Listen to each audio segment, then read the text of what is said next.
Hello বন্ধুরা, আজ আমি চলে এসেছি আবার একটা নতুন মিনি ব্লগ নিয়ে। আজ দিনটা ছিল 26শে এপ্রিল আর আমাদের ছিল এনপিটিএল এক্সাম। পল্লবীর যেহেতু ফার্স্ট হাফে এক্সাম ছিল, তাই আমরা সবাই সকাল সকালই চলে গিয়েছিলাম। যাওয়ার কথা ছিল 6টার ট্রেনে, কিন্তু আমরা আজকে যাচ্ছি 6:45টার ট্রেনে। জানি না কখন পৌঁছাবো। যাই হোক, পল্লবীর যেহেতু ফার্স্ট হাফে এক্সাম, তাই আমাদেরকে 8টার মধ্যে পৌঁছাতে হয়েছিল। নগর রোডে নেমে আমরা অটো করে নিলাম এবং আমাদেরকে নামিয়ে দিল টিসিএসের সামনের একটা গলিতে।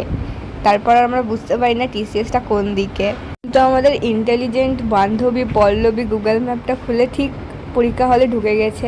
আর আমরা প্রায় 12টা অবধি এরকম রোদেই বসেছিলাম। তারপর পল্লবী বেরোলো পরীক্ষা দিয়ে। ওকে জিজ্ঞেস করলাম এক্সাম কেমন হয়েছে, বললো আমি কিছু জানি না।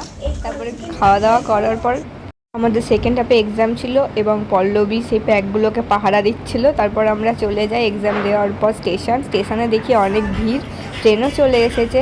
যাই হোক, ভালো একটা ট্রেন পেয়েছি, যার জন্য আমরা 2টো স্টেশন পরই নেমে গেছি ব্যারাকপুর। তারপর মোমো খেয়ে নিয়ে চলে গেলাম আমরা আবার রুম। চলো টাটা, বাই বাই, আবার দেখা হচ্ছে নেক্সট ব্লগে।